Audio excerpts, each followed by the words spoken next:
Welcome back to another episode of Strange Conspiracies. We're finishing up our series with Addy. He's going to wrap it up tonight, and he's going to let us know what he thinks is really the cause of all the things that have happened in his life. Hope you guys enjoy this as much as I have. And check it out, and let me know what you think in the comments. Yes, thank you, Cody. I appreciate it. And thank you to all the viewers. We continue to subscribe and give views, and want to make sure Cody continues to have a great platform. So thank you, Cody, and everyone that's watching. Okay, we're going to dive right into it here. So this is the finale. Everyone's been waiting to hear about the story. Here we go. So 1980, Mount St. Helens explodes in Washington State, which is the state just below us in British Columbia here. So it's about 3 hours away from driving. What's happened is in 1980, there was earthquakes there in Washington State, specifically Mount St. Helens and the Spirit Lake area. Now, this area is synonymous for Bigfoot, Dogman, and other cryptid sightings, which have been going on for 100 years prior to that. So when this volcano exploded, it was devastating. A lot of people lost their lives, and a lot of animals were dispersed, and apparently a lot of Bigfoot cryptids were dispersed as well. So my theory is the ashes that came, it was unbelievable. When we were on the farm in Pet Meadows, which is about, like I said, 3 hours away in British Columbia from Washington, from Mount St. Helens, the ash covered our entire house, the farm. It was probably an inch thick, and that's, if you think about how many miles that is, it's quite far. But I was breathing it in, and I didn't know at the time. We didn't even know what it was until we found it on the news. So the ash had traveled that far, and I became asthmatic after that. I couldn't breathe, couldn't see very well, and I was wondering to myself, is this part of the reason that I'm hearing voices, telepathically, and or seeing things like Dogman? And so what I think might have happened is some of that negative energy came in the ash. That's one of my theories, because right after that is when I started seeing all these things started happening to me. So it's possible. Like I said, there's a Bigfoot and Dogman cryptid tie-in to Mount St. Helens, and that's proven fact. All the sightings that have been verified and stuff like that. So I think that there's a tie-in for sure. And the reason I think that is because I've always believed in my heart, and I know that there's 3 guardian angels with me, and I am the one that's going to tell you to your face that I believe one of them is Sasquatch. We call it Sasquatch up here. It comes from the First Nations name Sasket, and the people that the journalists couldn't pronounce Sasket, so they were saying Sasquatch. That's how it came. And in Americans, they called it Bigfoot after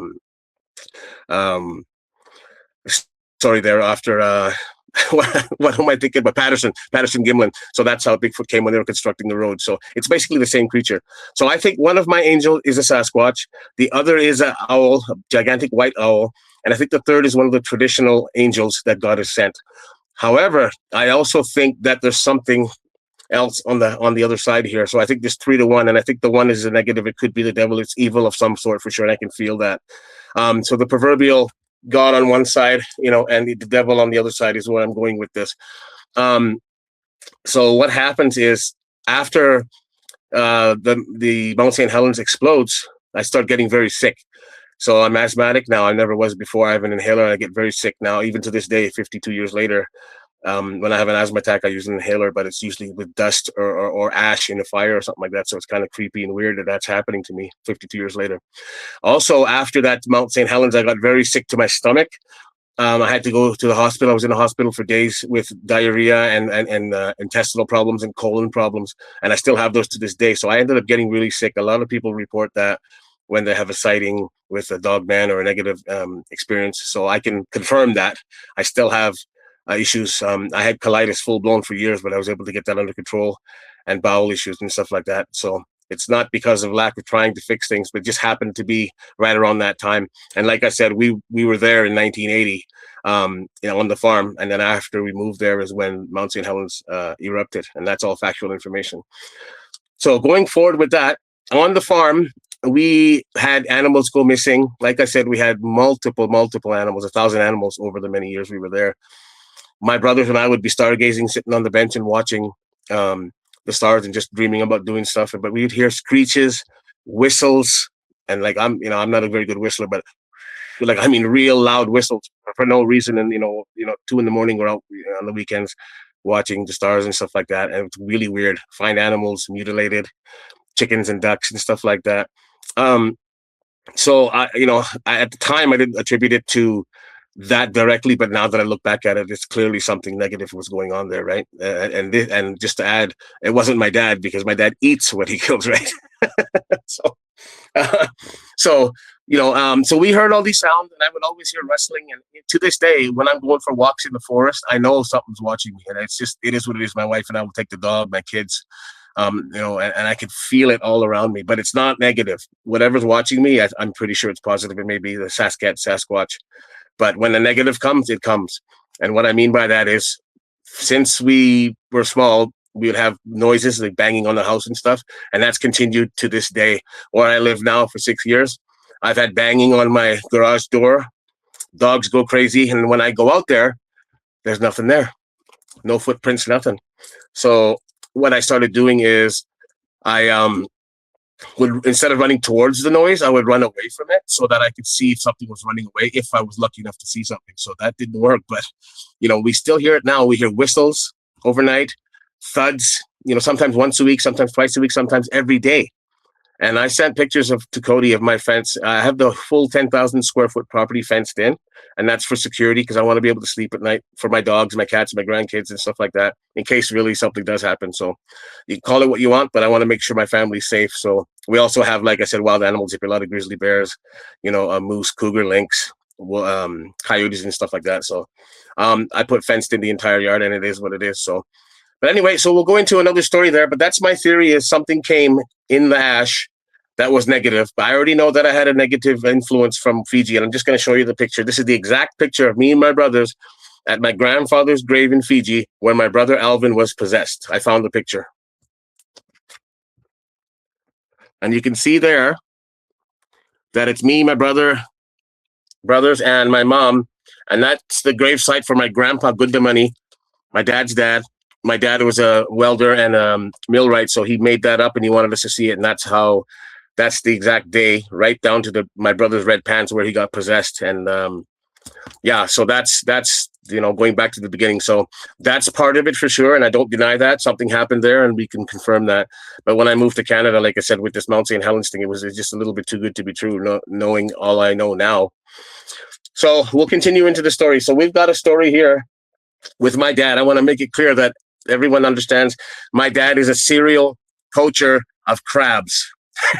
Here in British Columbia, we have a crab called Dungeness crab. It's an amazing crab to make curry out of, or boil, or whatever you want to do, seafood. But so my dad is a poacher. That was a poacher, very serial poacher, and he thought it was funny and everything like that. And I don't think it's funny, right? Take your limit, and that's it. If everyone takes, then the ocean won't have anything left. So this is the first story I'm going to share with you here. I hope my grandson's here. I'm going to show this picture right here. This is us on the farm. And you'll see in the background there's a motorhome and a 14-foot boat. Okay, it's called a runabout, 14-foot boat. Now, my entire life, my dad took me deep sea fishing, okay? Meaning in the Pacific Ocean, just off our coast. I grew up on the coast. So we would go out for 4 or 5 days at a time and catch fish and stuff like that. My dad would put me out front on the bow to watch for logs and rocks and stuff like that, while him and my uncles and stuff fished. So it came a time where the boat was really big that we had a big 30-foot, and he sold it, bought this smaller boat.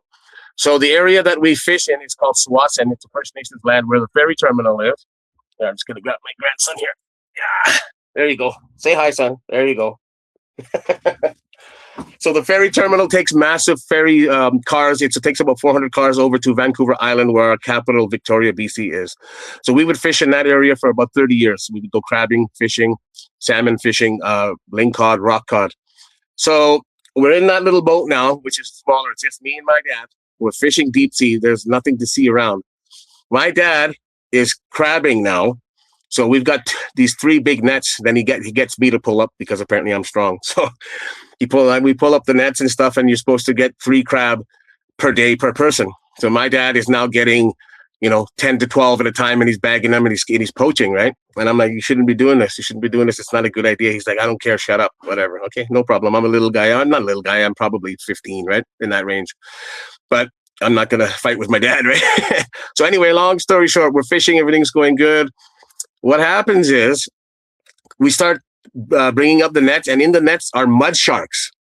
Now, mud sharks are very common off the coast of British Columbia. They're little sharks, but they're literally bottom feeders. So they're coming in the net, and we use salmon heads to attract with the scent and the blood to attract the crabs, right?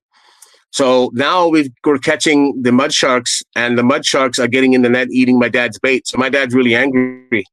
Why are these guys eating my bait? Blah, blah, blah, blah, blah. So what the guy does, my dad, he didn't think. I said, don't do it, Dad. Don't do it. It's not good. I felt negative energy. And what happened is he started killing these mud sharks and throwing them overboard. So he's throwing them overboard now, and they're dead. He's killing them, and he's throwing them over. This is like 8, 10, 12 mud sharks going into the water. And I'm like, this isn't good, Dad. I don't like it. And we got a small 14-foot boat, right, in the middle of the ocean. Okay, so what happens next, you won't believe, because I'm still stunned. So he starts throwing in. We throw the nets back into the ocean there with the new salmon heads that the mud sharks have eaten. The dead mud sharks are now floating to the bottom. All of a sudden, bang, on the side of the boat. I'm like, what the hell is this? It's a small boat. It starts rocking like this. Bang, again. All of a sudden, we look to the starboard side, and there's a gigantic great white shark. This great white shark has the triangles like the Jaws movie, but not that big. I would say this shark was 12 feet because our boat was 14. And I literally shit my pants because I told my dad something bad was going to happen. And we think that it's a mum shark, great white, and it's got the gigantic tail and the dorsal fin. And I'm 100% sure because we have great whites in the Pacific and a lot of sightings of them. So this thing hits the boat 2 more times. The boat rocks, and you can see it when it's circling the boat. It's circling the boat that it's pissed. And I told my dad, don't do that to the sharks. So the shark is now hitting the boat, trying to capsize it like this. It's like a movie, man. It's unbelievable. And my dad's not so tough now all of a sudden, right? So all of a sudden, I'm basically crying because I think I'm going to die. I'm not supposed to drown. We don't have life jackets on. My dad's poaching. Now he's killing mud sharks. I feel the negative energy, right? And this shark is pissed. All of a sudden, it stops. And clearly, I'm praying in my brain, right? I'm going, oh, please, please, I don't want to drown. I don't want to die. I'm scared of sharks. Shark stops and leaves. I told my dad, holy crap, man, what's wrong with you? So he just starts swearing and yelling, and we take off back to shore, tell our family and stuff. God saved us. We made it back, right? So from that day forward, I never went fishing with my dad again because of the fact that he's poaching and I don't like that stuff. And I could have died out there. And how could I possibly know that a great white shark is going to come literally show me his big brown eye like this? You know, even though I wasn't the one doing the negative stuff, but I felt the energy coming. I told my dad, stop, right? So that's fine. I never went fishing with him again. Okay, whatever. So my dad, again, he's a serial poacher, right? He's not now. He's 80 years old now, and he doesn't do anything, drinking, all that stuff, whatever. But anyway, I stopped going fishing with him. He goes fishing again after that. But now none of us, me and my brothers, nobody will go with him, right? Because we know what's going on and we just don't want anything to do with it. So he takes my cousin, Mal, who's an aircraft mechanic, and they go fishing. So they go fishing, they start poaching again. And Karma, I guess, comes around. I'm going to speak to Karma in a second here, but the Department of Fisheries and Oceans here is what takes care of poaching and stuff like that. They pull up with a gigantic ship, and they're armed. So they pull the guns out, and they go, let me see your fishing vessel license, you know, and all that stuff. And they knew that he was poaching. So what my dad had done is he had taken the garbage bags full of crabs and tried to submerge them on the side of the boat. And these guys had witnessed it from far away. So the long and the short of it is they were arrested. Given fines, and then they had to appear in court in Duncan, which is on the Vancouver Island where our capital is, and they were given incredible fines. I think it was $5,000, and part of his record. So my cousin never went again. My dad got frustrated and sold the boat, and that was the end of the boat. But Karma came, and speaking to Karma with my dad, you know, I want to make sure that everyone understands. Yes, he's a dickhead and he's been mean and all that kind of stuff. You know, there's side to everyone, but the karma comes full circle. Back in our house, what I told you in episode 1, they were drinking in a living room. We had a family room with a bar and stuff like that. We had plants on the tables, and my dad had a nice bar set up for alcohol because they were alcoholics, right? And he would also leave 5 or 6 packs of cigarettes out. So this one night, all the guys were over with my dad, and we had 10 to 12 goats, and this one goat was incredibly huge, black billy goat with these gigantic horns on top. And he was the boss of the rest of them. I think there was 3 males and the rest were female. He was gigantic. So my dad, being the dickhead he is at that time, he goes, oh, I'm going to eat this guy. So what they did is they slaughtered this goat, which he kept for meat. I get it. But he was so cocky about it. And all the other goats were watching, eh? So he slaughters it, they eat, they party, everything's good, whatever. The next day we have to go to Vancouver, which is an hour away, to see my uncle Danny. I'll speak to him in a minute. But the karma is this. So the side door, you push it and you can go out to the driveway. So I guess that day when we left in our haste, we didn't close the side door properly. I don't know if it was done on purpose or not, but the other 9 goats get into the house. They pushed the door open. They ate all the cigarettes. They ate all the plants, and they took shits everywhere. They had diarrhea on his bar, on all of his alcohol. They even went as far as going into his bedroom. These are the same goats, okay? In his bedroom, he had a waterbed. The one billy goat, I think it used its horn and it punctured his waterbed and then took a shit all over his waterbed, and diarrhea was everywhere. And then they took off out of the house and made a mess. So when we get home, and me and my brothers think this is the funniest thing ever because he sets it that dickhead, right? So we're laughing. He's losing his shit. I'm going to kill all those goats. I'm going to eat them all. And the goats were actually outside because they had free range, right? And you could just see they were so happy with themselves. And my brothers and I were like, yeah, here's your karma, Dad. So that's the caveat to the story. Sometimes karma comes full circle, everyone, you know. So, you know, mind your beads, right? Mind your P's and Q's. Okay. So, so now we're getting into a couple of other stories here. So what's happened here is I'm out, and this is speaking to the negative energy again now, okay, guys, going forward. So now I'm, you know, everyone knows I don't like bullies. That's a fact, right? I've been bullied. I don't like to see people getting bullied, so I'll always help. It's just who I am. You know, part 3 there, I talked about saving some police officers and things like that. And it's just instinct. Something told me you need to save this guy or these people, and I did it. This story is about going to downtown Vancouver. I'm about 19, just broke up with my ex there, and I screwed that relationship up like I spoke to. A little bit upset, frustrated, wanted to go blow off some steam. We're in downtown Vancouver. There's a lot of nightclubs. So we go to this nightclub called The Rage. It holds about 1,000 people for dancing. We're on our way there. All of a sudden, this yellow taxi comes in front of us, pulls over to the right, and 5 guys get out of it, and they're drunk and rowdy. They start yelling at the driver. They yell at the driver. Guess what? He's in East Indian. He's Punjabi. He's got a turban on his head. He's about 60 years old. He's an old guy. What happened is they're drunk and rowdy. Now they start pushing him around because they don't want to pay the fare. And no one was helping him. He was getting pushed around by 5 guys. So I ran up there and said, hey, guys, smarten up. What's wrong with you guys? You know, he's an old guy. Pay the fare and whatever, blah, blah, blah. And I was a little bit more firm about it. I had 3 or 4 guys with me. But I stood up to them, and they swore and yelled, whatever. But I helped the Punjabi driver. I got him in his car, and I said, get out of here. So we argued with those guys a bit, and then they walked away. Then we walked away. I said, that's it. Leave it alone. Don't bully people. I thought that was it. So my naivety, right? So I walk away, and I'm walking about 100 feet, and all of a sudden my brother goes, Addy, look out. The tallest guy, the most rowdy guy, he came from behind. He jumped me. He pulled my shirt over my head. I guess he was hockey player. Rings on his finger, and he started uppercutting me like a hockey fight, like this, uppercutting me. And after the 3rd or 4th shot, I don't know if you can see it in the camera here, but you'll see my nose. There's a gigantic line down the middle that goes this way. My nose was split open and peeled back to here, and you could see all the bones and cartilage. And I was bleeding, and I almost got knocked out. He jumped me, this coward, wouldn't face me one-on-one. So we go to the hospital. My brother and my friend Chris take me to the hospital. The doctor's like, what happened to you? Like, I got jumped here, and this guy hit me with rings, a hockey fight, whatever. He goes, yeah, wow, you're lucky. Turns out at St. Paul's Hospital, where we went in Vancouver, there was a plastic surgeon on that. And he did a phenomenal job repairing my nose. But I was trying to turn a negative into a positive, and it turned to being a negative again. That energy came. So sometimes you feel it, you know, if you get hurt, whatever. I'm not saying to people to go out and be a hero. I wasn't trying to be a hero. It's just something telling me you have to help this guy, because I was in the same position. I almost died when I was getting stomped on. No one helped me until the last second when Bob Hare jumped in to help me. So I feel obligated to help, right? Okay, so that's that story. So what happens next is, okay, I start healing. Everything's going good. Get back on track. Let's go to the next nightclub. Okay, we go with our friends. We're going to the, on Granville Street there, there's this club called I think it's called the Fox. But anyway, we go in there. We're hanging out. Everything's going good. We're upstairs. We're looking at little people downstairs and people upstairs. And there's only one doorman upstairs, right? I'm not a bodyguard right now that night or anything like that. So what's happened is big brawl breaks out. Massive brawl breaks out, okay?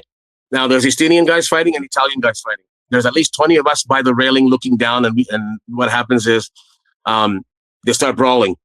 I don't know how this happened, Cody. I have no idea, but out of the 20 people that were just minding our own business, we heard the commotion. I turn around to look at what it is, and as soon as I turn around, a full beer bottle comes bang and hits me right here. You'll see this mark right here. Hits me here, knocks one tooth out. My tooth goes flying across the table. That's why I have that partial there. Here's a picture of me after the hospital. The doorman come running from downstairs. They grabbed me, seeing that I'm bleeding, thinking I'm part of the fight. They ram my head through the metal door and throw me down a set of 20 stairs. I fall down to the bottom. I'm like, oh yeah, this is great. My friends come and get me. Go to the hospital, get my face looked at, and get my teeth repaired. And I was doing nothing. So think about that, eh? What are the odds that a bottle's going to come flying from a group of people that I don't even know? I turn around to look and I get hit, my teeth get knocked out. So, you know, that's fine, whatever it is, what it is, right? Okay, let's just chalk that up to, you know, some bad energy, something bad happened, whatever. I'm working on healing myself, so many injuries. Okay, I'm still feeling this negative energy around, along with the positive energy. So what's happened here now is we're going to go into, me and Herman, my best friend, are driving to the nightclub. It's called Cheers in Surrey. So Surrey is 1 hour away from our house in Pitt Meadows.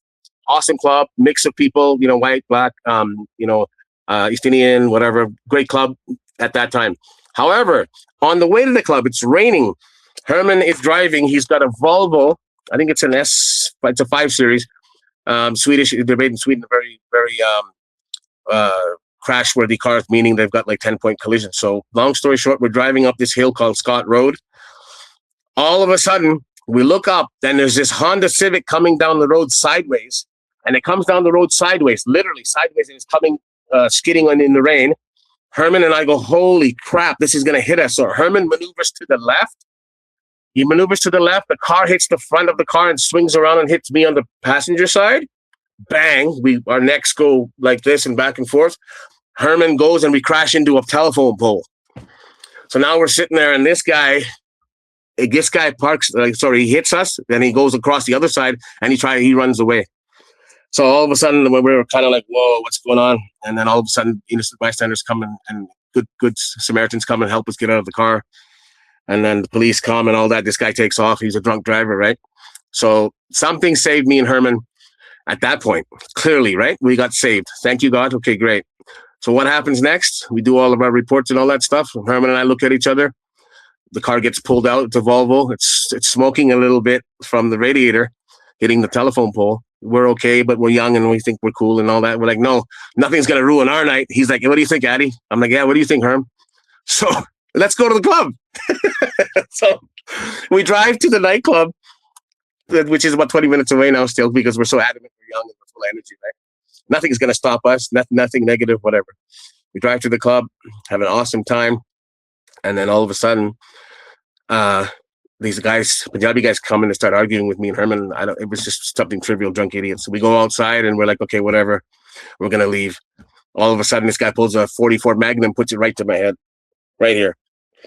I'm like, oh yeah, this is awesome, right? So I'm like, what do you want to do? He's like, what, you're not tough now, eh? I'm like, oh yeah, okay, I'm not very tough, I guess. Well, you're pointing a gun at my head. I can feel the cold metal on my forehead. Herman's right beside me. He's got like 4 guys. I'm like, okay, man, if that's how you want to play it, all good. And he's swearing and yelling at us. But clearly God intervened because he pulled the gun away from my head. And when he pulled the gun away from my head, I felt clearly a relief. So we just backed off and we left. And so that's 2 times in one night. Me and Herman were saved by God. Those guys walked away, and clearly, it was meant for us to be saved. But I mean, the moral of the story is, should we have continued on to the nightclub? I don't know. In hindsight, yeah, we should have just went home. But because you're young and dumb, and I know that some people out there will know that, right?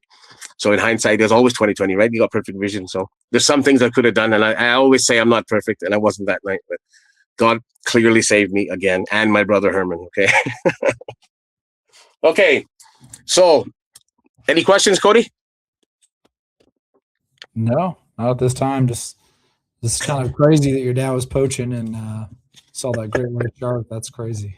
I don't know. Sometimes people are like, where do you get these stories? Well, you can't make them up. It happened to me. I lived them, and that's what I'm saying. And that's why I'm trying to share them, because the world is crazy and things do happen to a lot of people. So, all right, I'm going to continue. All right. So everyone is aware from part 1, 2, and 3 about my brother Salvin, who saved my life when I flipped the Mercedes. A negative energy was pushing behind my neck and basically trying to get me to run off the road. And I showed all the pictures and proof of all that stuff. And so what happened then is I like I said, I always feel the angels on my right side and something on my left side of my neck. It's been something my whole life. So I'm single and I've got 3 buddies. My buddy Sean's got a Jeep. It's a hot day. We're driving around. We're bored. I want to go look for girls, hang out, whatever. So long story short, we go to Alouette Lake, which is in Maple Ridge, where I also grew up, which is a city beside Pitt Meadows. And it takes about 30 minutes to get up into the mountains. And it's a beautiful lake, glacier-fed lake called Alouette Lake. When you get to the beach, like my kids have played there their whole life, my wife, my dogs, everything, families go there. Awesome place. However, unfortunately, a lot of people do drown there. Because the undercurrents and tides like that that can pull you under if you don't know how to swim. So I'm not the best swimmer. I'm a decent swimmer, and I'm very muscly, right? So I sink a lot. That's the same with Herman. He's very muscly, so we would sink. But we can swim. So anyway, Herman wasn't there that day. There's a dock about 100 feet out in the water there on the lake. It's anchored so people can swim to it and fish off it or swim and dive off it. So me, Mike, Sean Hearn, we all, and my friend here, Steve Baker, start swimming. And I'm in the back.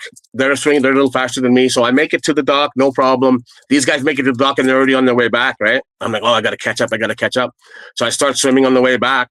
And about 10 feet away, 12 feet from the dock maybe, all of a sudden, my legs shut down. Like, I can't explain this to you or anyone. I've never felt this and I never have since. My legs shut down. Like, they felt like 2 steel poles. Then my butt shut down and then my lower back shut down and I started drowning and I started going down. But before I started going down, I go, help. I was able to get one good help out before I went down. And I could feel something pulling me like down, trying to kill me. It was unbelievable. So Steve Baker was third going back and he heard me go help. He turned around, he came back, he went under the water and I was drowning now. Pulls me up and I'm gasping for air. And he pulls me to the shore and I can't move my legs, like literally can't move my legs. Pulls me to the shore and everybody starts going, oh, look, what happened? And I tell him what happened. And, and they had to clear the water out of my lungs and I was out of it. So Steve Baker saved me and I told him, I don't know what happened, bro. I was swimming and I was following you guys and all of a sudden everything shut down and I could feel myself being dragged down. And that's what I'm talking about, this negative energy. It's always trying to kill me. I don't know how else to say it, but for some reason it's taken my brothers, it's taken my family, it's taken my cousin. It's taken everyone I know and love, literally. And it's trying to take me. It still has. It's still to this day. So anyway, I just want to say thanks to my friend Steve Baker here. That's him with his girlfriend. He saved my life. So thank you, Steve Baker. Okay. So now I'm going to get in to a couple of emotional stories here about my friends. And please bear with me. I want to finish the story, make sure we understand it. So I'm going to blast these off. Okay, so I'm training people. This is Dar Kun. He was on a bad path, doing some bad things, but I was taking him to the gym and training him and stuff like that. And everything was going good. So I move up here. He goes his way. Everything's okay. I think he's doing good. And all of a sudden, he walks out of the gym and he gets shot. Bang, bang, bang. 4 shots to the head. He's dead. Right outside of our gym, which we all train at. They never found the killer. So that's I know, I'm sorry that it had happened to him, but he had gone down the wrong path, unfortunately. We've got the guy in the black leather there. His name is Tyler Yaki. Awesome guy, loves to party. That you'll see the picture there. He's in my backyard partying with me. We were very close. We had a good time. I would have big birthday parties, like I'm about to have a party tomorrow at my backyard. Invite everybody over, have food. He's having a good time. After my birthday, a week later, he's out on the Fraser River, which is a gigantic river system here that has salmon spawning up and down and leading to the ocean. He's on a little aluminum boat with his friend. His friend falls over the side. And Tyler jumps out, but as he jumps out, the waves started splashing. He hit his head on the boat, trying to save his friend, and drowned. And died. They found his body 2 days later. His friend was able to get to the boat. We go to his funeral, same deal. It's just like, oh, wow, what's going on here? Like, they were just at my house. They were just with me, and now they're dead. My brother Darnell, the Yugoslavian guy on the right there. And that's Alvin Ram. He's the son of my Uncle Danny that I went to the last funeral about 8 years ago. So Darnell and I were very, very close. We did everything together. He was a very good gentleman. He would always take care of us. He was at my daughter's funeral. You know, he was a good guy. We had a lot of fun. You know, sometimes as we get older, we go our own ways. He had a girlfriend and stuff finally. And so he's partying one night at this girl's house. And all of a sudden, he drops dead from a heart attack. He's dead. They find him in the morning, blue and black.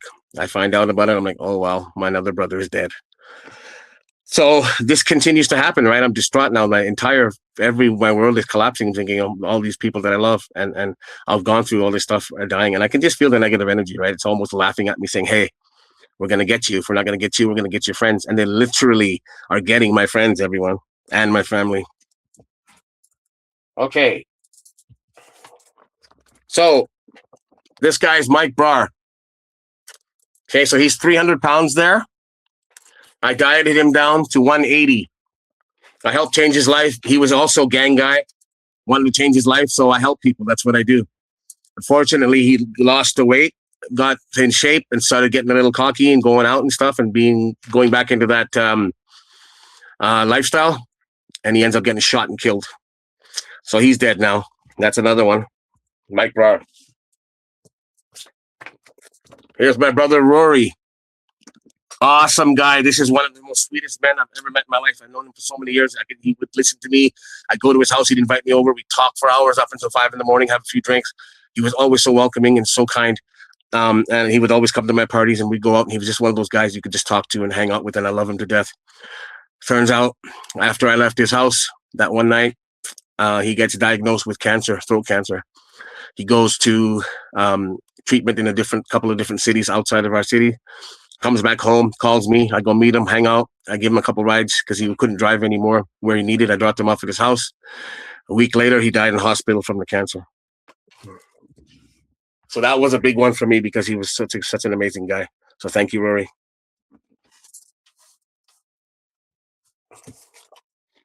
Here's a picture of my dad. On the left, he's the darker guy. And the guy in the yellow shirt is my wife's dad, Gopal, who was killed at work. So I talked about that in episode 1, I believe, where the fog stopped us from seeing him before he died in the hospital. And we got there, and when he had passed away, something stopped us. We couldn't drive. So that's Gopal.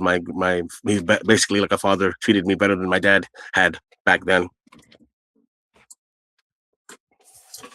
This is my Uncle Danny, who came to Canada with my dad. And, we basically grew up together. His kids grew up in my house with me and my family. We took care of them. We called them cousins. I just showed you a picture of Darnell and Alvin. That was his oldest son. So he had diabetes and liver issues and stuff like that. And then his wife, Auntie Arun, had called and said he's sick. He's in the hospital. Before we could go visit him, he had already passed away. So I spoke at his funeral and made sure everybody was okay and took care of the funeral with them. And I got the 3 brothers were fighting. Alvin, Selvin, and Melvin were fighting. I got them back together, hoping that they would stay together. I told those guys, I have nobody left. My brothers are dead. My family's dead. You guys have brothers, and you're not even appreciating that you have brothers to hug and say, hey, can we go for a drink or anything like that? Got them back together.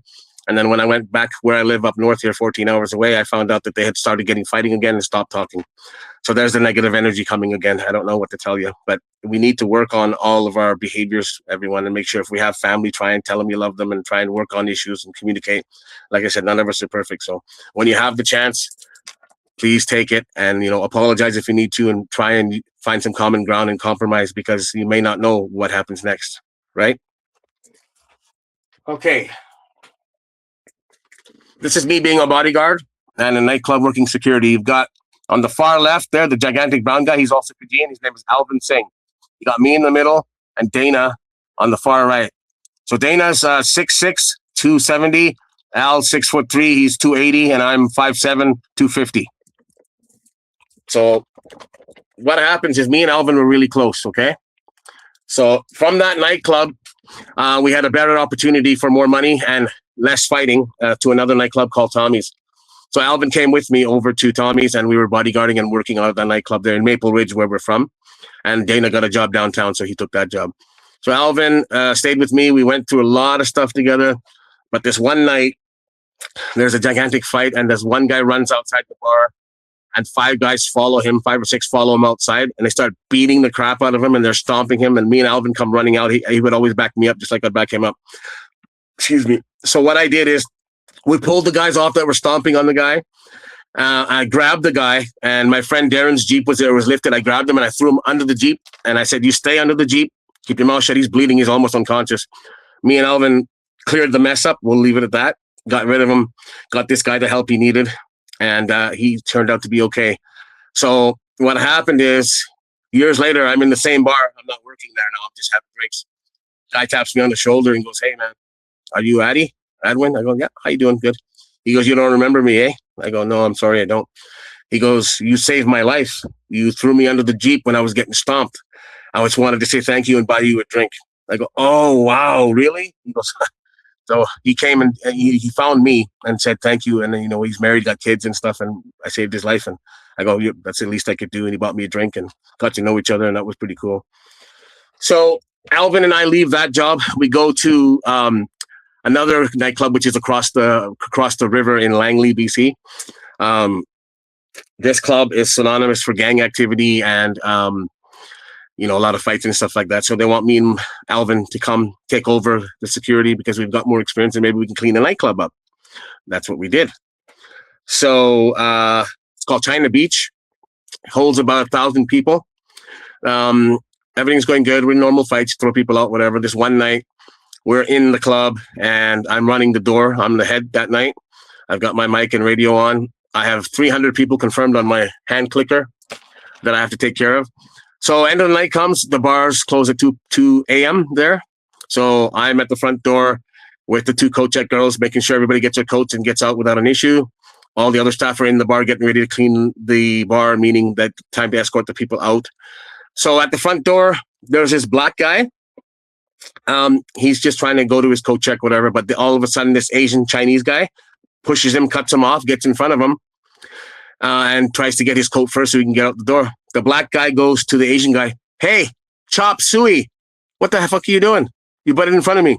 So now they start arguing back and forth. He's like, "You're racist," this and that, whatever. So long story short, I get in the middle of it. I go, "Guys, please stop. This is not worth it." Okay, blah, blah, blah. In that time, I hadn't realized that the Asian guy's other Asian buddies ran to the car and he brought back a 9mm gun and he pointed it at the black guy. The other Chinese guy passed it to this Chinese guy, and the guy goes, "What's up now? You want to be racist?" I'm like, "Oh, wow, here we go." So I get in between them, and I'm like, "I got to stop this," because I got 2 coat check girls there. And I had, just before that, as soon as I saw the gun, I said on my radio, "Gun at the door, lockdown." Lockdown means you close the club, everyone stays inside until we clear it. So they lock the club down, everybody's inside.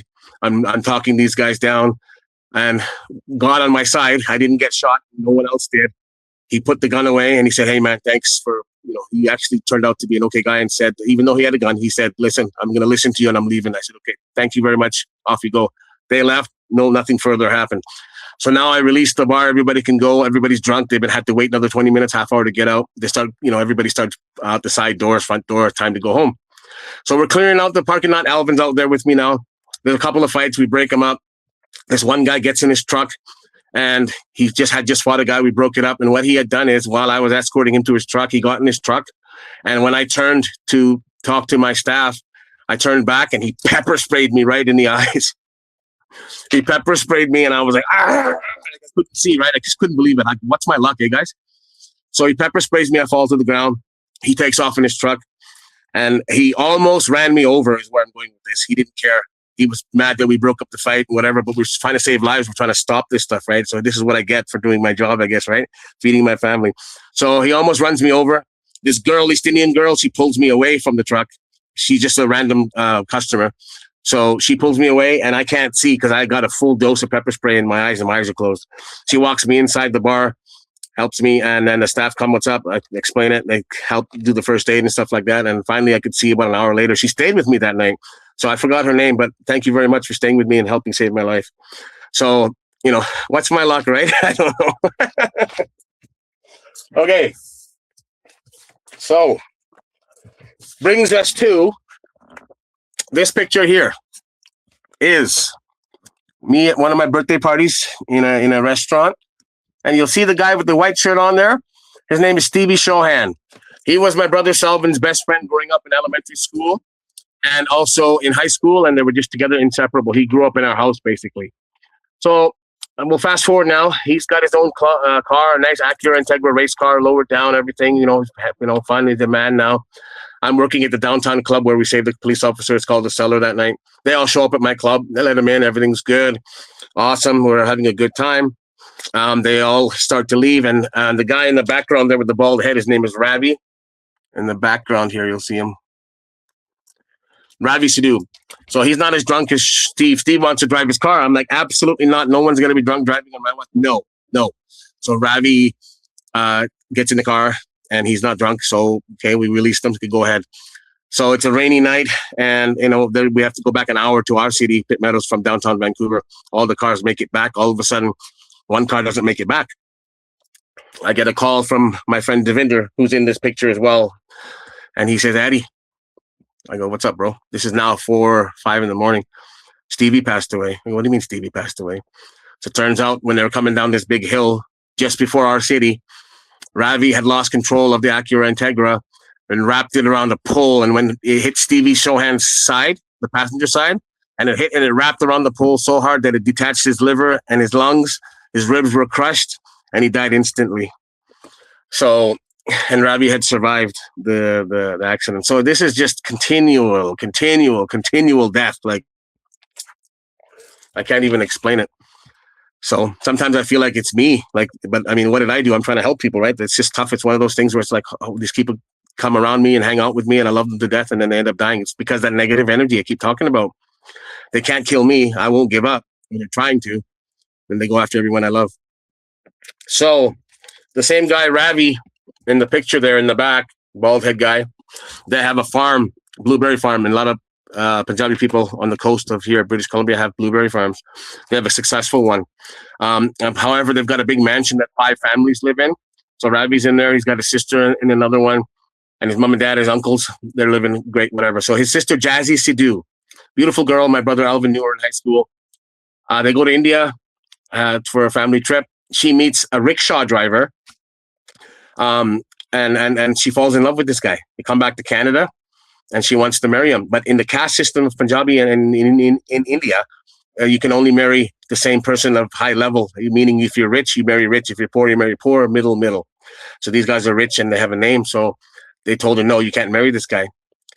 Long story short, she saves money. She runs away to India and marries this guy, which is awesome. I have no problem. I think it's great. So what had happened there, Cody, is the mom and the uncle found out about it. They hired a hitman to kill her. So they found her and her husband now. She's married. She's happy in India. They slit her throat halfway through, threw her in a ditch. And her husband, they slit his throat, but not all the way through. He survived, but Jazzy passed away. So it was murder. So this is a worldwide story. You can Google it. It's Pitt Meadows, BC, the Sidhu family, Jazzy Sidhu, and rest her soul. She was a sweetheart. So what had happened is the parents said, no, you can't marry him. She did it anyway. So they felt there was shame in the family. So they ordered the hitman to kill their own daughter and his niece. So the good news is, unfortunately, she passed and the husband survived. He still lives to this day and he's in hiding. However, there was charges brought against the mom, Ravi's mom, and Uncle Padesha, and they were extradited to India to serve justice. So they're in India and they are serving time for the murder and stuff like that. So Ravi, he's had a tough time too. He was also in a car accident and another girl died after that. So it just continues to go on. But I just want to say that to the family, I'm very sorry for all the losses, everyone that's ever lost someone. But under those circumstances, how does that work, right? We should love everyone equally. So I don't believe in that stuff. But these are people I grew up with and I know. So that's why I'm telling the story, right? There's so much evil out there. It just never stops. But that's a worldwide story. So the justice is being served, at least for that part of it. Okay. So now, this one is going to hit a little close to home because this guy here, his name is Jared Burnett. He played for the New York Rangers ice hockey team. He played for the Detroit Red Wings ice hockey team. He played with Sergei Fedorov. I did their diets. I had met him and his wife, who's a IFBB, International Federation of Bodybuilders Pro fitness model. And I'm a pro, so we had met in Mexico. And we had an awesome time. We became very good friends. So he's from Vancouver and I'm from Maple Ridge, an hour apart, right? So what happens is we start developing great relationship and stuff. I'm doing their training and he's playing NHL and he's going to the WHL and back and forth, up and down to the minors and stuff.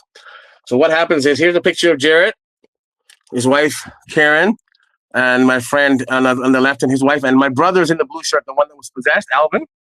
We couldn't get him to come out much. I wanted them to socialize, so that was one of the few nights we got Alvin to come out. So what had happened is, you know, Jarrett and his wife come over to my house and they're having fun and we're becoming really close friends. Really like the guy. But people don't know that he was an enforcer for the New York Rangers and all these places. So here's his hockey card, right? And here's the back of the hockey card. It says on the hockey card, left wing, 6'3", 242 pounds, shoots left, born 9/23/75, Vancouver, British Columbia. Garrett led the league in penalty minutes in 1999 and 2000. He appeared in the movie Mr. Magoo. So he's a star, right? He's a good guy. He's my friend and stuff like that. But he's an enforcer. He's an amazing fighter on the ice and in general, right? So, you know, he takes care of my family, Christmas cards and everything. We get really close. So one night, that nightclub that the guy pulled a gun at me with Herman in Surrey is called Cheers. He goes to the same nightclub. What are the odds, eh? So I guess people found out who he was. They started to test him. Two guys started fighting with him in the bar. And he's got another friend, but the friend didn't see what happened. So two guys start fighting with Jarrett in the bar. Then the doormen get involved. They pin him down, and they took bar stools and started smashing his head with bar stools. Smashed his head, caused a lot of brain damage, and they picked him up, threw him outside, and they stomped on him till he was unconscious. And then police finally came. They took him to the hospital, and then he was admitted to a special hospital for people who are going to be brain dead and brain damage. And then he fought for about a year, and then he passed away after that. And that was a tough one because he was such a good guy. I know he was a fighter and stuff, but he didn't deserve that. I mean, look at the negative energy. And think about the same club where I almost got killed, right? So it just continues to go on. And this is a professional athlete, right? My mouth's getting dry. I'm very emotional about it because it's just one of those things. Okay, I'm just going to quickly show a picture of me and my two brothers, Alvin and Salvin. I love you both. Rest in peace. I couldn't get my brother Alvin to come out much. He was just a loner, shy guy after he got possessed, right? My other brother Salvin, he was institutionalized for being in jail most of his life. So when the rare occasion I could get them out, I took them out, paid for the drinks, made sure they were happy, brought them home safe. So that's one of those times I just wanted to recognize that, right? So again, it goes back to, if you have family, brothers and sisters, love them. Excuse me.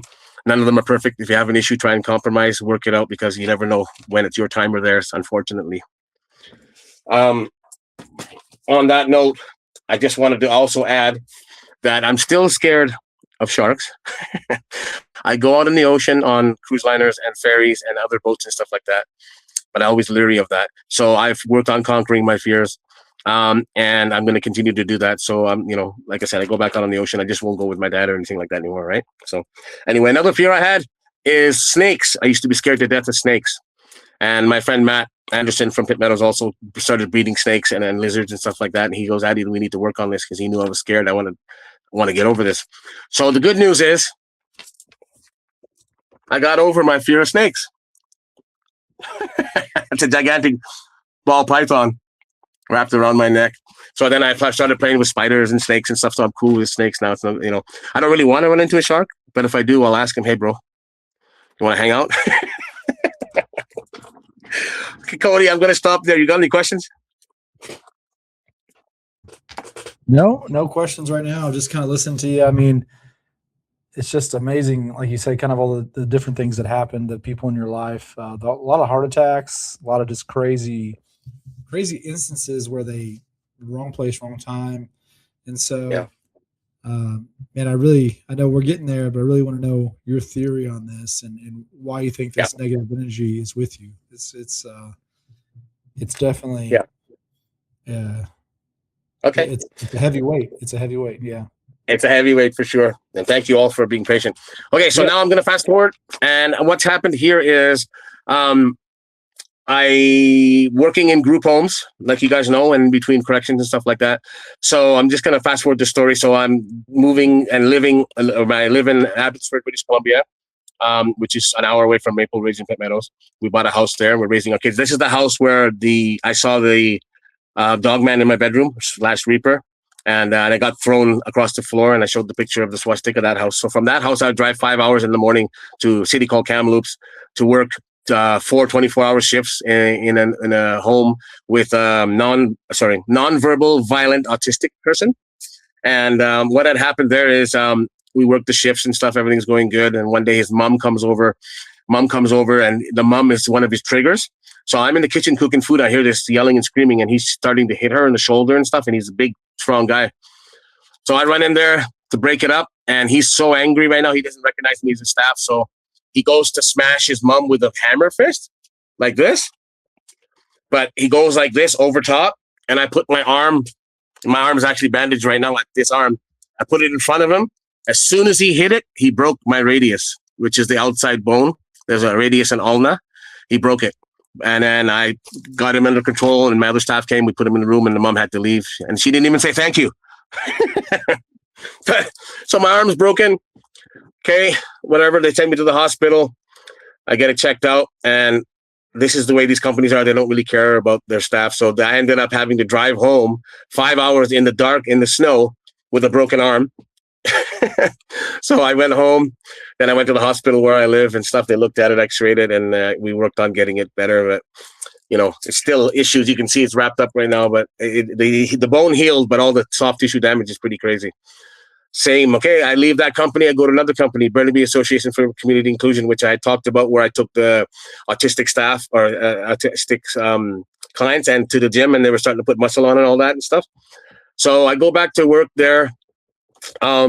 And there's this Down syndrome girl that I have the one day, and I'm going to give her lunch at the bowling alley.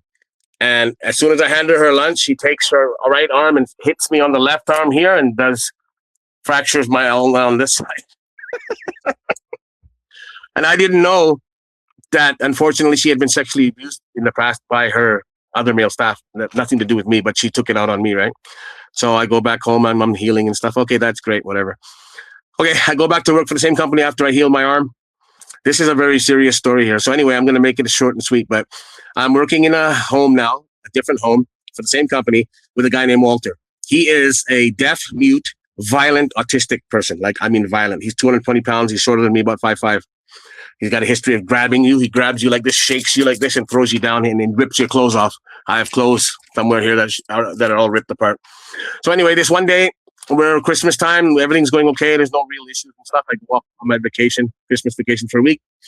And I come back to work. And on the side of the building, there's these metal steps. You have to walk up. I walk up the steps and I look inside the window and he's staring at me like this. I'm like, what the hell is going on here? So I step back. I'm like, oh, okay. I just came back from Christmas vacation. Nobody's told me. What had happened is an hour before, the other staff, I think her name was Sarah, she's sitting at the desk doing her paperwork. He came up behind her, grabbed her hair from the back, ripped off a whole patch. He scalped her. When he pulled her hair off and threw her down, he started smashing her. Another staff came and rescued her, and they took her to the hospital. She's okay now, but she left for another job, clearly. She was scalped. But no one told me that this fight had happened or that he was out of control. So he's at the window by himself. I open the door. He picks me up and throws me down those metal stairs. I hit my head. I broke my hip. I broke my neck. There's like 12 other injuries. I'm at the bottom of the stairs going, oh, wow, another concussion as well. And then he goes back in the house. I crawl back upstairs. Finally, the staff comes in and goes, what's going on? And I explain what's happening. I'm completely out of it now, right? So then here's another issue. The manager comes. The manager's his brother of Walter. Goes, okay, you need to go to the hospital. I'm like, yeah, okay, that's nice. I can barely talk. So I ended up driving myself to the hospital.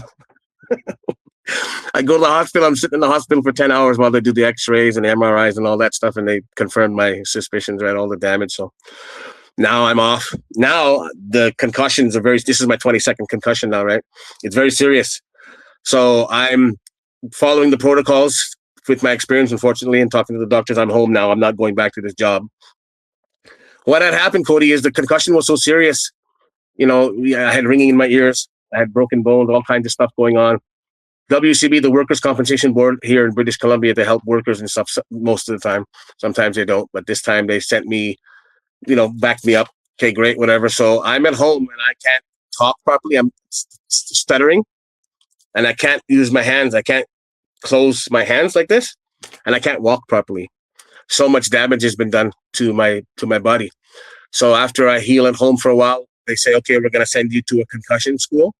We have concussion schools here where people who have fallen once or twice, like I went with, there was a bunch, 20 students. One person had fallen down, an electrician hit his head, whatever. Okay, great. I'm more of the serious, on the other end of the spectrum. It's called concussion syndrome. So they send me there. I had to relearn how to talk, how to walk, and how to use my hands. I was there for 4 months in Surrey, British Columbia. And it was unbelievable. I saw all the psychiatrists, psychologists, and stuff like that. But I made not a full recovery, but about 70%. And then from that point on, I said, okay, I'm not going back to this kind of work. Clearly, it's not working out for me. And again, I felt the negative energy was trying to kill me, right? Trying its best to kill me. And my theory is, whatever this is following us wants to kill me for sure. Wants to finish the job. I don't know what we did to who we did, but my theory is the entity, if it's Dogman or if it masquerades as a witch or Dogman or a Grim Reaper or whatever, or changes into a moose, I don't know. But it's definitely with me. It's still trying. I can feel it right now. So I'm not going to let anything happen. I love life and my family too much. But my point is my body's pretty beat up.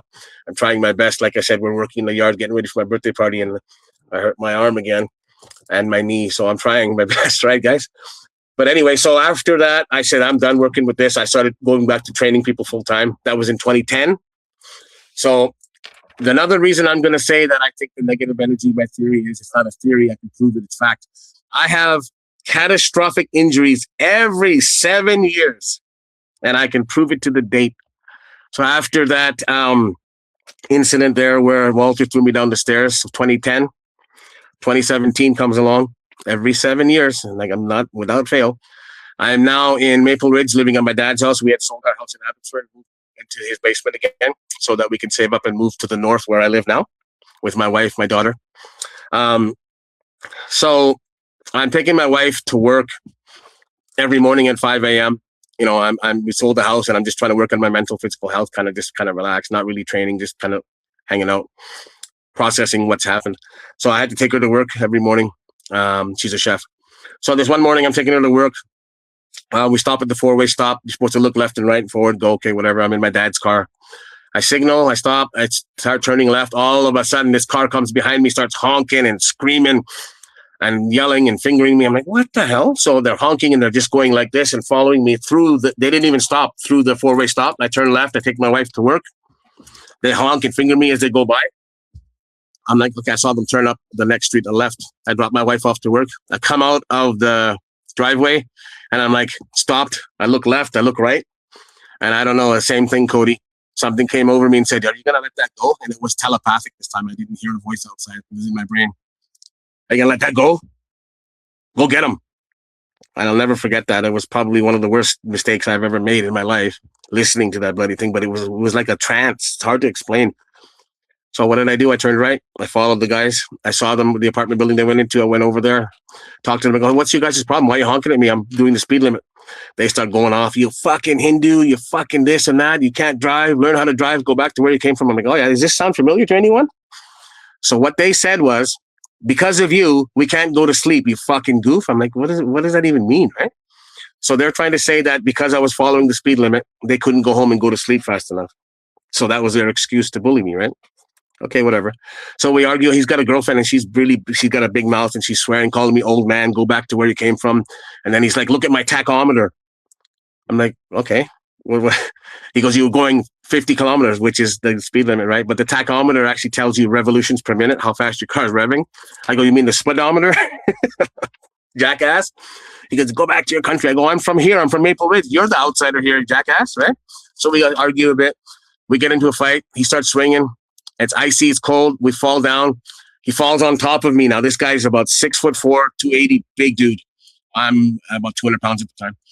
Falls on top of me. He's throwing punches and I avoid them. I'm like, oh, here we go again. So I'm underneath him. So I had no choice. I used my skills. I put him in a front naked choke, which is a jiu-jitsu move.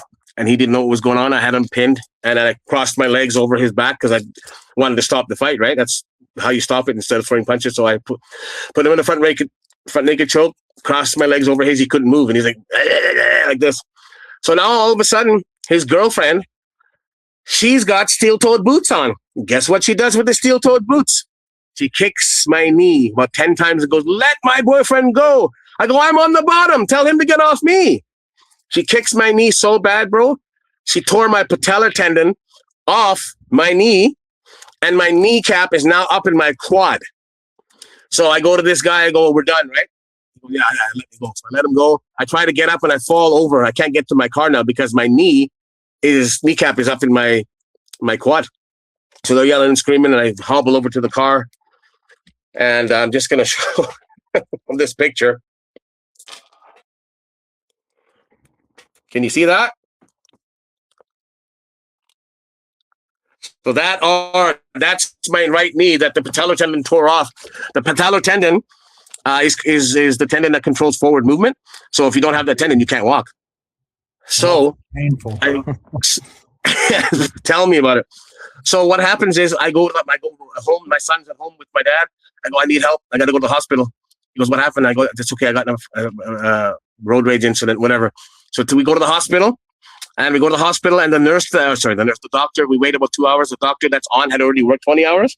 She examines my knee and goes, "Oh no, it's bruised. It'll be fine." She's so tired, she's nodding off. She sends me home.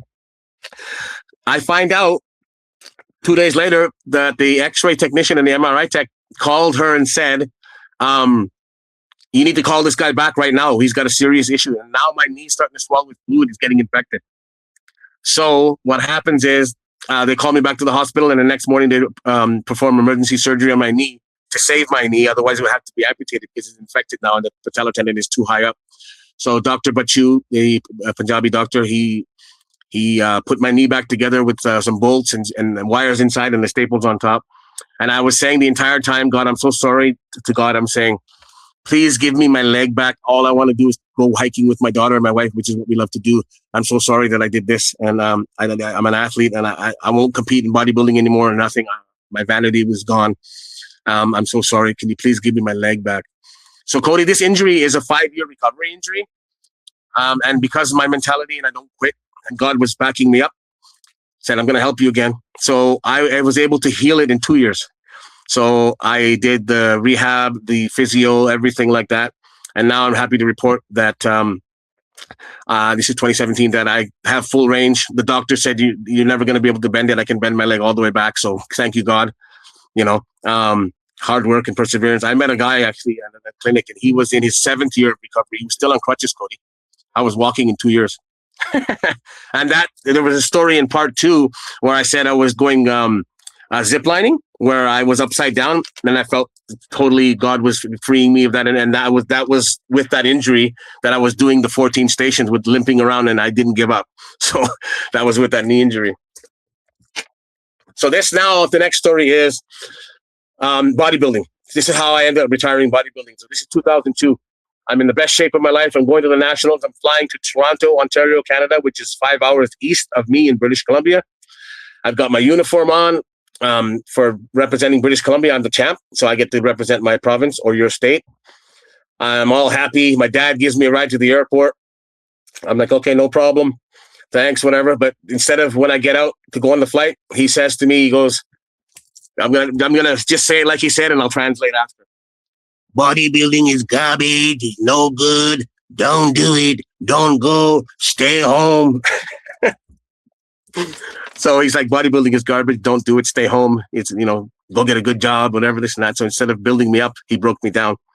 So I'm like, "Oh, thanks for the talk, Dad." So I walk inside, and I miss my flight. Everything's going negative now, right? Starting with my dad and stuff. But I'm determined to go because I have to do this. So I get the next flight. I fly out to Nationals. I do all of my way in and all that kind of stuff. Everything's good. I'm in my hotel room. Now I'm by myself, and all this stuff is playing in my head, how my dad was so negative and not supporting me. And the evil came back, and I ended up, I was in incredible shape. My hero, bodybuilding hero, Carlos Rabai, he's a pro. He looked at me. He goes, "Addy, don't do anything. You're going to win tomorrow, or you're going to be really high placing." And I was like, "Oh, right on." But I went back to my room. I'm by myself. I'm pacing back and forth. I'm completely dehydrated. I'm like 2% body fat. There's nothing left to do. But something told me, take the pill, take the pill, take the pill. So we have these little pills called Lasix, and they're for people who have heart attacks that drain the water. I took the pill because I wanted to win and prove my dad wrong. I should have been focused on my own health and my family and just trying to do the best I can. But I was so upset, frustrated with this negative behavior. This is a lifetime of it. I'm going to prove them wrong. Took the pill, and there's no water left in my body to take out. So I go on stage the next day. As soon as I go on stage, I collapse. My body's like a surfboard, stiff. My right kidney shut down. So medical emergency. Can't finish the show.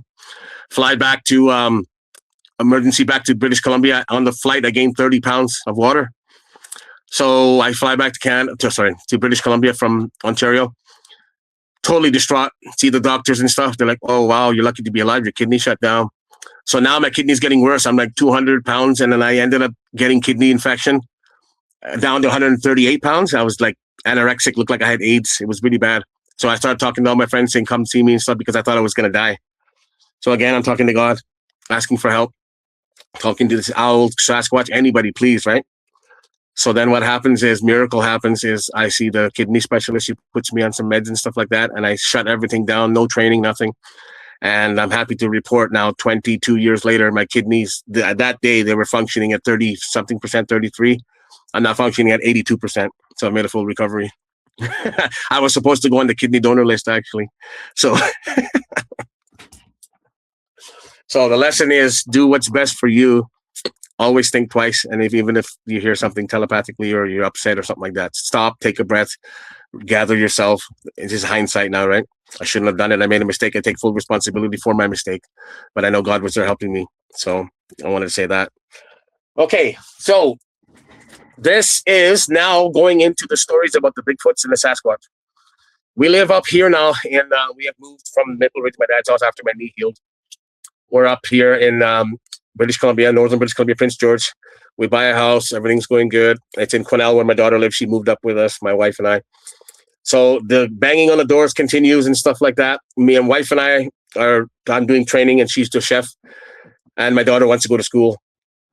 Great. So what happens is, we buy a house in Tumbler Ridge, BC, which is 4 hours north of us. Unfortunately, there was a school shooting there about 2 months ago. Man, a bunch of kids got hurt, but that's not negative. I mean, unfortunately, but Tumbler Ridge is a nice place. So we buy a condo there. My wife and I are working full-time jobs. We're driving up there back and forth. And what happens is, we're driving back one night in the evening, just before it got dark. We come down this massive hill to go back home to our house. On the right side, I see, and I can't believe what I'm seeing, but I see a giant Sasquatch, orangey brown one, sitting on the no post, the cement that stops you from going over the side. And I can't believe what I'm seeing. It's looking at me, but it's sitting on the no post. And then there's a ravine going down to the river. And I go, holy shit, babe, look. And by the time I looked at her and looked back, the thing was gone.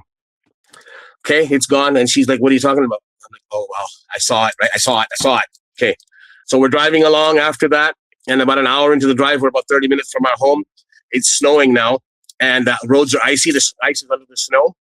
I'm driving. All of a sudden, I lose control of my gigantic Toyota Tundra. We spin four times like this. We spin, and she's crying, screaming. And I'm trying to control the truck. We spin, and the truck comes to a stop. The front end should have hit the telephone pole, but the back end turned all of a sudden, and the back end stopped about an inch away from the telephone pole, and we were stuck. Clearly, to me, the Sasquatch was warning me, pay attention to the road. He or she was trying to say, like I said, I believe that Sasquatches are one of my angels.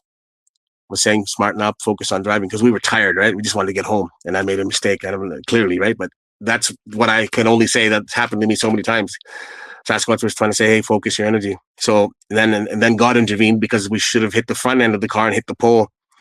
So we're shaking and stuff. It's snowing. We get out, and then we get out of the car, and we're just like 1 inch from the telephone pole, right? I can't believe this, right? So I'm just like, okay, we get the car towed up, whatever, no problem. Back and forth. We go home, we talk about it. And anyway, long story short, so I go back, and I'm coming home from work now in Prince George. I'm a teacher. I'm working with First Nations, and I pick up my wife.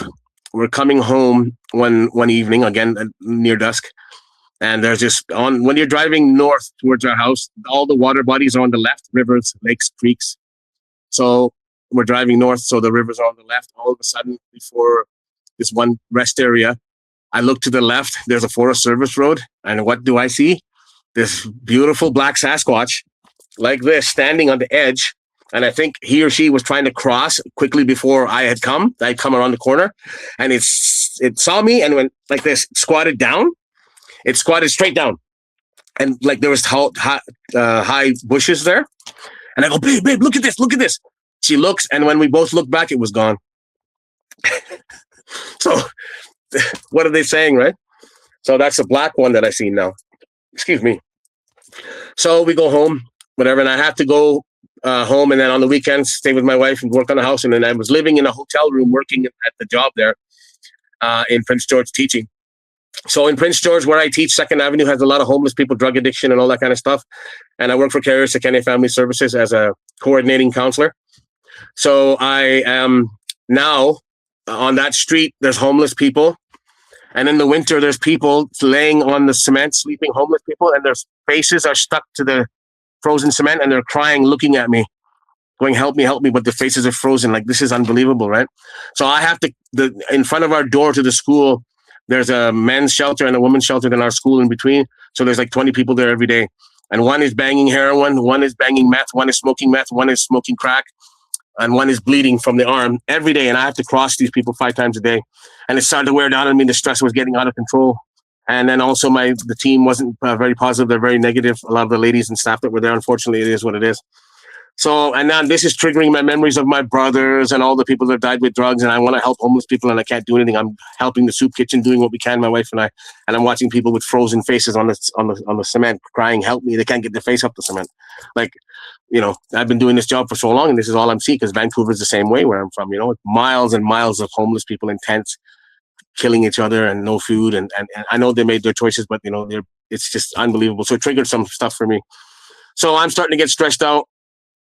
And things aren't going well at work. I tried to resign twice. They're like, no, we need you to stay. We want to start this program. So what they wanted me to do, there's 10 First Nations that this company works with. They're very remote First Nations reserves. So I was supposed to go and take my new team onto the reserve, live on the reserve for 10 weeks at a time, teach, come out on weekends if we want, if not live there and stay with them, get to know them and teach on the nation. However, there's no hospitals in these First Nations. There's no school. There's no grocery store. There's no gas stations. And the nursing station only is nursed once or twice a week. That's all they can get people to come in. So one day I'm teaching, again, I'm stressed out. I'm ready to quit. I'm teaching stress management. Here's the cliche. I'm teaching stress management. Stress management. All the students pass. I'm happy. I take them all with my other teammates. I got 3 other staff with me. We take them to the park. I buy them Slurpees. We're hanging out. Everything's good. Kick them all around. I sit down. I have my Slurpee. Guess what happens? I have a massive heart attack. I'm having a heart attack now, sitting there drinking a Slurpee. So I'm thinking to myself, this is an asthma attack. I take my inhaler. My friends, my mother's staff runs and gets my inhaler. Take my inhaler. No, it's getting worse. But it wasn't a typical heart attack where you got a valve or problem. It was a blockage heart attack from the cholesterol being stuck in my arteries. I can't believe this is going on. I'm literally embarrassed. I'm sweating buckets, right? So I know something was wrong now. I tell the other 2 teachers, take these students home, then come back and get me. So the one teacher stays with me. I had to walk about a 1/4 mile to the top of the hill to get to the road. They come pick me up, take me to the hospital, go to the hospital, and they drop me off. I walk inside, and the security guard goes, yeah, you just have a seat over there. There's like 30 people waiting, right? We have a lot of long waits here for hospitals. I go, yeah, okay, no problem. But I think I'm having a heart attack. He goes, yeah, just sit down. Then he goes, what did you say? I go, I think I'm having and he rushed me in, right? They see me, then they do all the tests and stuff. And you're definitely having a heart attack. So then they start their protocols. They put the IV in. So they put 4 IVs into me, 4 IVs into me because I was so dehydrated. I have a problem with the kidneys and stuff, right? So I told them, they were actually willing to listen. So they gave me 2 bags of IVs. They had 1 in my quad, 1 in this arm, 2 in this other arm. But anyway, so now my vitals are changing and they're worried. So they take me to the resuscitation room, is where they're going to, if you die, they're going to try and bring you back. I'm like, oh, this is wonderful, right? So I call my wife and everything quickly, tell them my boss is there. Okay, great. Now there's 10 people working on me. I'm like, oh, this isn't going to end well, right? So I can feel the negative energy, but I wasn't scared. And I want to say this clearly. I wasn't scared because I felt God was with me. I wasn't going to die. It was unbelievable. The energy was like, I wasn't scared. I knew the negative was there trying to get in from some way. So the one girl's holding my hand, and now they've got me pinned down on the gurney. They're in that room, and they're all working on me in different parts of me, whatever, right? And so the girl's holding my hand, goes, it's okay, Adwin, we're going to take care of you. You're going to be okay. So I'm now dehydrated. They can't get the other IV lines in, and they call their specialist here from upstairs. He comes running down. Anesthesiologist. He tries to put the lines in, So he's basically creating gigantic holes in my wrist here. So I told them, you guys need to dehydrate me first, right? The veins are gone. You can't. So finally they listened to hydrating me, get the veins in. They got all my vitals stable. And then they ordered a medevac helicopter and plane. So then they asked me, we're going to ship you off. So Vancouver is 14 hours by ambulance or by land, but by airplane, it's an hour. So I was emergency medevac to St. Paul's Hospital, where they have a cardiac specialist unit. When I landed there, the ambulance took me into the hospital there. And again, with fate and God helping me, the best transplant doctor, he transplants hearts, Dr. Toma, happened to be working that night. So what's my fate, right? I'm not meant to die. So Dr. Toma orders emergency surgery in the morning. He stabilized me and stuff. In the morning, I have 2 cardiac stents put into my right arteries to save my life. So they saved my life in Prince George. Thank you, everyone there. And thank you in St. Paul's. They have an awesome cardiac unit. So they stabilized me. Things are going good. I'm starting to recover. 3 days later, I'm supposed to fly home now. So I had they don't charge you for the flight to Vancouver or wherever you're going, but you have to go home on your own. The company didn't call me; they abandoned me. They stopped talking to me basically. So my brother-in-law, my daughter's husband's dad, they were in Poland and in Italy on vacation. My son-in-law was asking my daughter to marry him, so he proposed to her in Italy. And that's what kept me alive, is because I knew that was going on. He came and asked me permission. So good job, Peter, asking the dad for permission. I said yes. And then he proposed to her, and she said yes. So they were out of the country. And then when they found out about the heart attack, my daughter's like, I'm coming home. Like, no, you stay there. I'm okay. So John, thank you, John. He used his points to get me home. So what happened is they pay for my flight. I go to sorry, I'll back up for a second. Let me back up. I apologize. So at the hospital, I didn't have anybody to help me, right? Because everybody's dead or gone, and my family's up north now. And I wasn't talking to my parents because of negativity. So my son had called my parents, and the Wednesday night when I was supposed to be discharged, I was sitting in a room watching the hockey finals, Stanley Cup finals, by myself, just reflecting, eating some food. And then all of a sudden the door opens, and I see this little head. It's my mom. She comes in. She goes, "Hey, how are you? Are you okay?" And I go, "Yeah, come and sit down." We had a nice heart-to-heart talk. And they said they wanted to help me. My dad was out in the parking lot, and he was a little scared, but I asked to be checked out. They said, "We'll check you out." So my mom took me downstairs. And just so we know, guys, I know my dad's done a lot of negative stuff and all this stuff has happened, but I just want to say that we've come full circle now. For the first time in my life, after the heart attack, when they picked me up from the hospital, my dad gave me a hug after 52 years and said, "How are you? I love you." And so did my mom. So that to me was forgiveness. And I said, "Hey, I love you guys too. Thanks for coming to get me." And I spent the next 2 days with them, and they took really good care of me. So I want to make sure that's said. And we've continued to work on our relationship now, and it's a lot better. The best it's been in 52 years. So I want to make that out there. So, sometimes there is a silver lining and stuff. They're not perfect, neither am I, but there's a few days ahead of us than behind us, and I want to focus on the positive. So that's part of the story. So now they take me to the airport to fly on Thursday back home to Prince George, the hour flight it takes, right? So I get on the plane, but the plane's 20 minutes late. Pilot comes on and goes, "Oh, really sorry for the delay, everyone." And we got a full plane. There's little kids on the plane. There's grandparents. It's hot, sweaty. This is summer, eh? This is June 2nd, 2025. It's hot. So there's no air conditioning. I'm like, something's not right here. The air conditioning, it's not working. Something's wrong. So it turns out I'm right. He goes, "We had some mechanical issues, but we're okay now." So we take off. We're flying. The plane starts shaking and all this weird stuff. And people, there's no heat, there's no air conditioning. Everybody's hot and bothered, including me. All of a sudden, the 10 minutes from landing in Prince George, British Columbia, where we live, 10 minutes. Pilot comes on. "We're having an emergency here. We're having mechanical failure.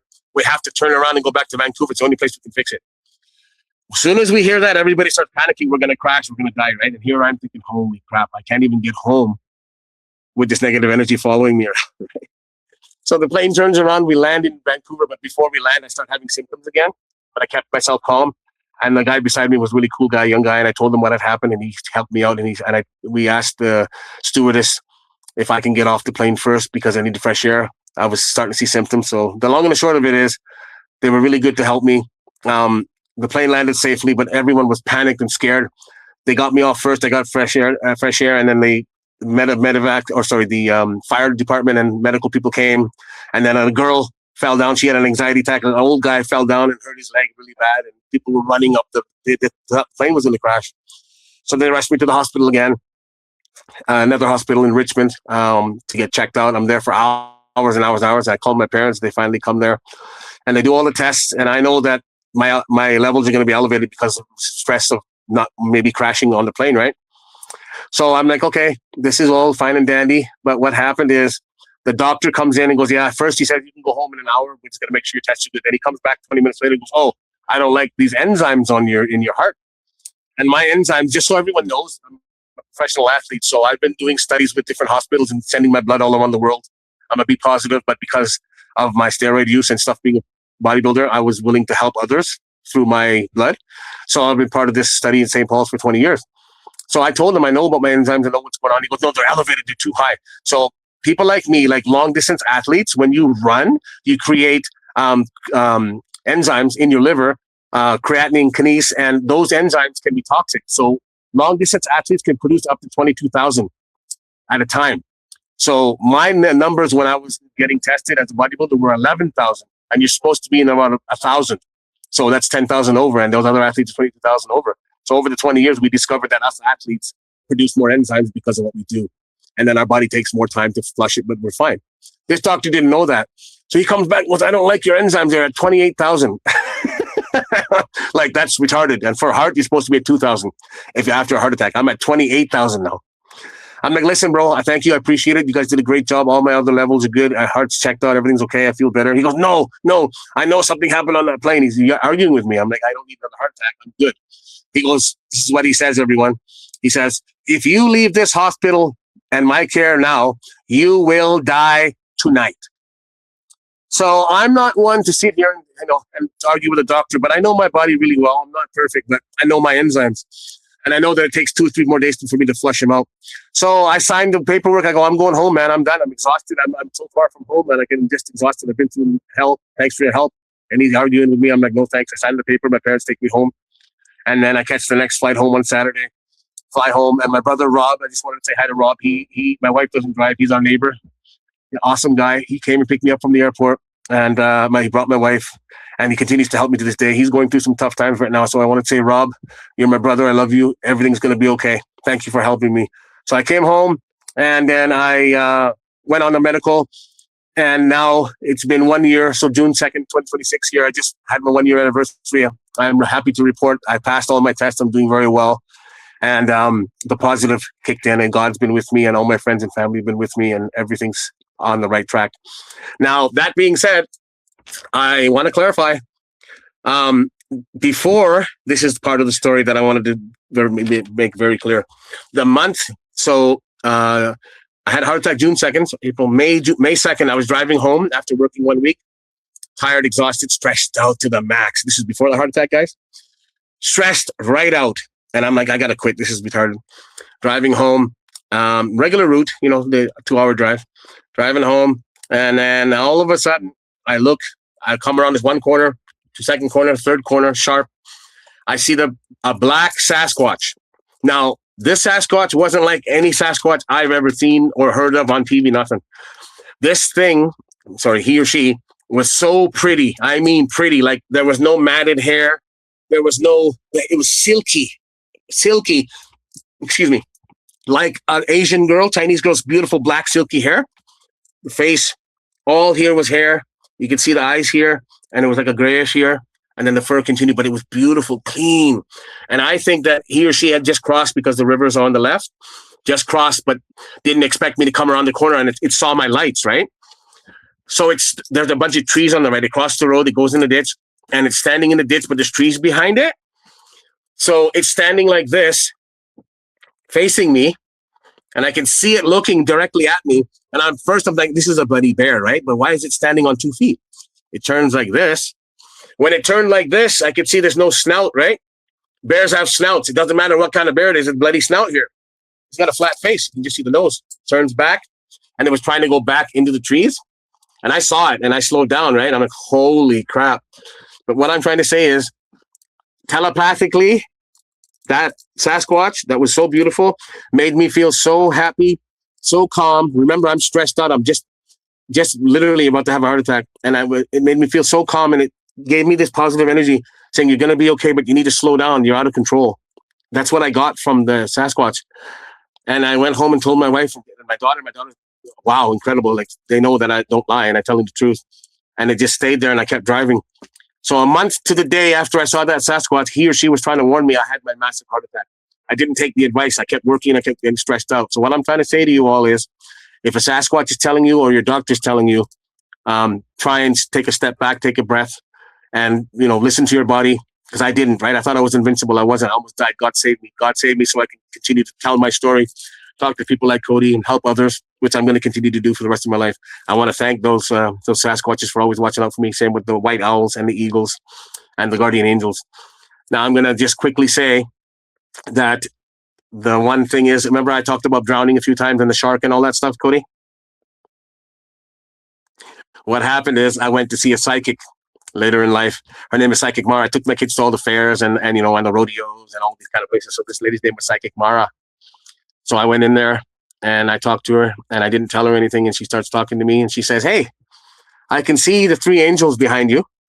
This is what she said to me. My wife's outside the door. "I can see the 3 angels beside you." I'm like, "Oh, okay. That's awesome, right?" And I know that there's 3 angels beside me. But then she looks to my left, and her face went like this, changed, and she got all serious because she could see whatever that was on my left, right? And she got all weird, and she calmed down. I'm like, "Okay, what do you see?" She goes, "Oh, okay, it's okay." But then she says to me, you know what she says to me? Everyone, this is going to blow your mind.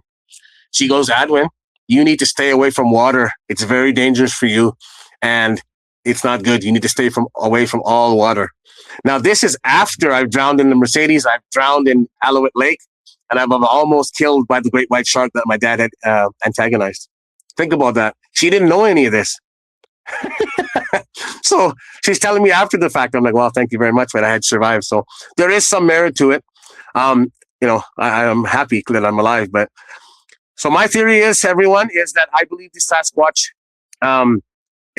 and or Bigfoot, they can sense your negative energy and or what's going on, and I think they imprint on each other, meaning they can pass it telepathically on to each other if they like you or they don't like you or whatever's going to happen. And I think the same is with the Dogman, Grim Reaper, negative, what are they called? Poltergeist, ghost. They're imprinting each other, and whatever their goal is to do, they follow through with it. And it happens to me still this day. So now I'm going to lead into the visions that I've been having, and this is going to blow your mind because it still blows my mind. So I started having these visions up here where I live, probably about a year ago, and just before my heart attack, about 15 months. The vision I'm having, Cody, is I'm in the forest. We like to go camping with our travel trailer and our dogs and stuff like that, daughter. The vision I'm having is, everyone needs to listen to this. This is what I've seen it 3 times. I am in the forest. I'm summoned. I have to walk through the forest, and I'm summoned to this opening. And in this opening, I come to literally a patch of green. It makes no sense, but it's in the middle of the forest. And I stop and I look around, and all of a sudden in front of me appears the most gigantic Sasquatch you've ever seen, brown. This guy is the supreme leader, and I'm getting this telepathically just so everyone understands, of all the Sasquatch. And he is brown-ish, like orangey brown, and he's got to be 10 feet tall, 1,000 pounds at least, because I know bodybuilders that are 6'5", 400 pounds, and this guy was way bigger. He's wearing this necklace around his neck. It's got flowers and stuff on it, and I think that dignifies him as the leader. He's got his female with him, his wife, Queen, and then 2 kids beside him, and then a couple of other Sasquatches that are black and brown, different colors beside him. And my instinct told me, kneel. So I get down on one knee and kneel, and I put my head down. And as I put my head down, he says telepathically, "Rise, great warrior." And I'm not going to sit here and say that I'm a warrior as a street fighter. I think what he was referencing is that I've gone through so much and that I'm still here and still fighting. I'm not trying to be a hero or anything like that. So that's how I took it, as he said, "Rise, great warrior." And I stood up, and he says, "We don't trust humans. We don't trust your media." And he's not talking with his mouth. He's talking telepathically. And I go, "I know, but I want to help you. I want you guys to be protected. And I think that You deserve it, and I want to be the person to help you, please. He goes, you're not ready yet. We don't trust humans, and we don't trust your media. That's exactly what he said. And then behind me, I heard rustling, and then all of a sudden I was surrounded by multiple Sasquatches. This must have been their family group and whatever. But then after that, he says, in time, we'll talk about it. That's what he left it at. In time, we'll talk about it. And then I wake up. And that's the same dream I've had 3 times. It's very detailed, man, like unbelievably detailed. So, and this is telepathically, which has been happening to me my whole life, right? So that being said, I want to make sure that everyone understands that we need to respect each other, but we need to respect the Sasquatches. If people believe, that's fine. If they don't, they don't. I know what I've seen and know what I feel, and I will do my best to protect them and all animals and all human beings the best I can. The other night when we were coming home, we saw another owl that was on the side of the road. On the other side of the road, sitting there in the wet rain, watching us as we drove by. I turned around and came back to see it with my wife, put the lights on it, looked at me, and it flew away. So they're protecting me 100%. It was a bad storm. We could have crashed that night. So I think they're just letting us know we got your back, like I said. So my theory is I'm B positive. Like I'm always B positive, get the joke, but my blood is B positive. And what happens is I think that they can sense that. I know Cody's B negative. He's got some issues with his health, and so do I. So I think they can sense that, and they can sense that we're good people, and they're trying to protect us in a roundabout way. Like I said, I think that I've got 3 guardian angels. One is a Sasquatch, one is an owl / eagle, and one is a traditional angel. And then we've got the other side here, whatever the negative is. I'm going to continue to fight. I can't explain what the negative is, but it's been with me my whole life. I'm going to continue searching for answers, but I will say I will not go hunting for Sasquatch because they don't want to be found right now. They don't trust us. They don't trust our media. So if I see them, I'm very blessed to see them, and I'll say hello and thank you very much. I love you guys. Thank you for helping me. If someone's had a bad experience with them, I'm very sorry. I haven't, so I can't report that. So as we are now, I just wanted to say thank you to everyone for watching. I want to thank Cody so much with the bottom of my heart. You changed my life, brother, and I'm happy to come out and talk about things like this with people like you. And everyone, please like and subscribe. He's giving us a great platform. My heart is warm. And I talked about the positive stuff in the last interview, and I wish people would see it for what it is. And yeah, that's all I got to say. And I love everyone. I love my family. I want to say thanks to my wife, my daughter, my son-in-law, everyone who's ever supported me. And I wish everyone all the best. And if everyone wants to get a hold of me, they can talk to Cody, or if Cody wants to, they can give my email. But I want to wish everyone the best in the world. And I think we all need to come together as best we can. We don't have to sing Kumbaya, but I think we need to respect each other. Thank you all. Guys, what do you think about that? Addy wraps it up, and he gives a different perspective. A perspective we don't hear a lot when it comes to Bigfoot, Sasquatch, angels. He believes he has 3 guardian angels, including a Sasquatch. It's definitely something that I don't hear often. I don't hear from other people often. And I think that it's a new perspective and a different way to look at what we think Bigfoot is, or what we know about it. So also Dogman, you guys definitely appreciate you sticking with us as we've been through this 4-part series with Addy. He has a lot to talk about and a lot of stories from his life. And so it's really going to be hard to do that in a short episode. And so we had to do this in 4 parts. And I really think it's been a great series. I hope you guys enjoyed it as much as I have. We're going to move next week into a terrifying Dogman encounter. And I think you guys are going to enjoy that.